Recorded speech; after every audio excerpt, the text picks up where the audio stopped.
Hello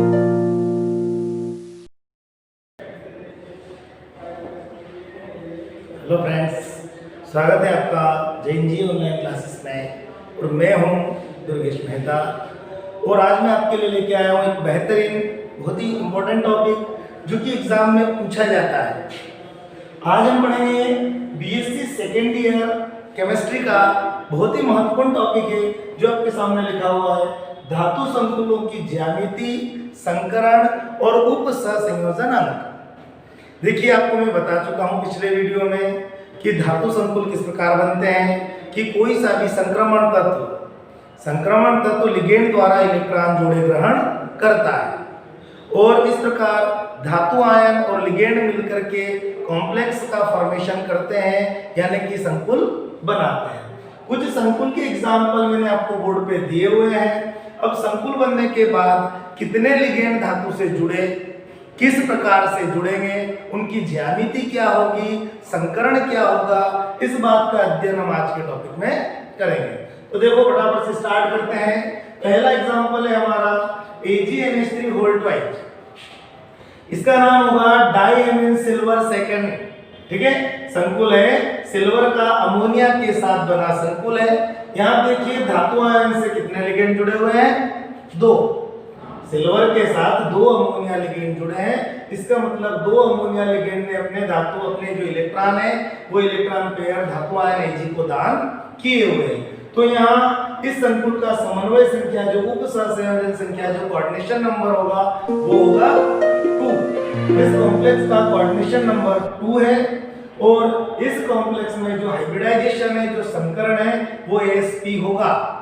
यानी कि Ag का s कक्षक और p कक्षक मिलकर के पहले sp संकरण करेंगे, यानी कि AgNH3 में उपसंयोजनांक 2 है, संकरण sp होगा। और जब भी संकरण sp होता है तो हमेशा आकृति रेखीय होती है। ऐसे संकुल जिनमें sp संकरण होता है उनकी आकृति रेखीय होती है। ठीक है दोस्तों, तो रेखीय आकृति देखिए, बीच में धातु आयन है और इसके दोनों तरफ एक सीधी रेखा में 2 अमोनिया लिगेंड बॉन्ड बनाए हुए हैं और यहाँ पे बॉन्ड एंगल 180 डिग्री का 180 डिग्री का होता है।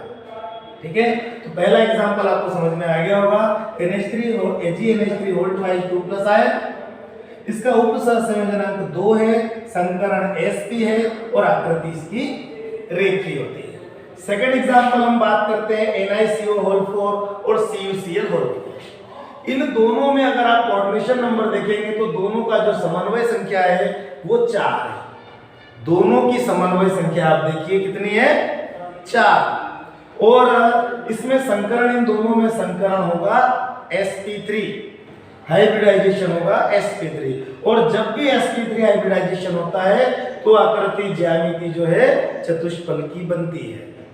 sp3 संकरण होने पर आकृति चतुष्फलकी बनती है और ये चतुष्फलकी आकृति है।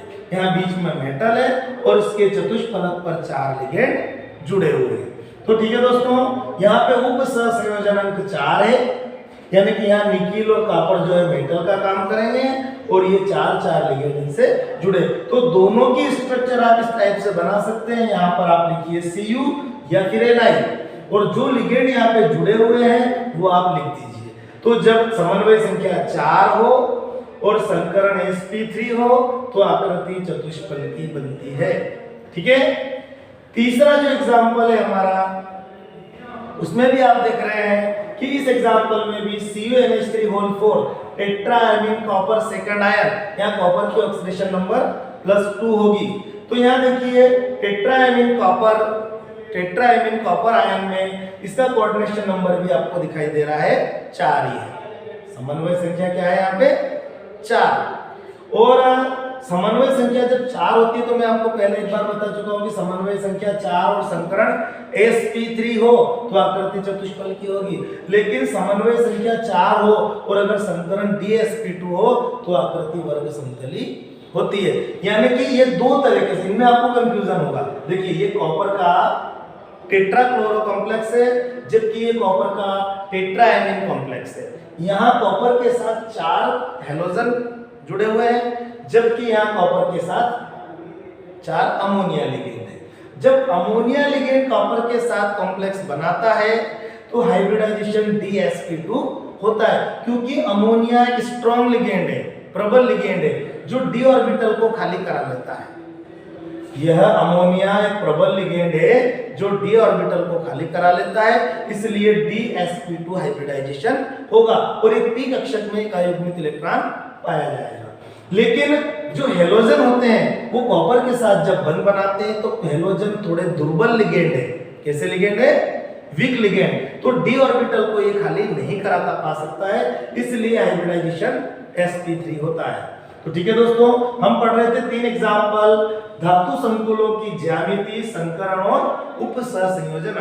पहला एग्जांपल आप देखिए, जब भी कोऑर्डिनेशन नंबर 2 होता है तो संकरण sp होगा और ज्योमेट्री लीनियर रेखीय होगी, जैसे कि ये बनी हुई है।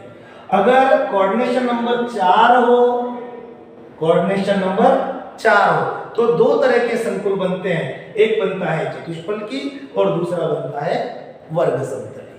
चतुष्फलकी तब बनेगा जब हाइब्रिडाइजेशन sp3 हो और वर्ग समतली संकुल तब बनेगा जब संकरण DsP2 हो।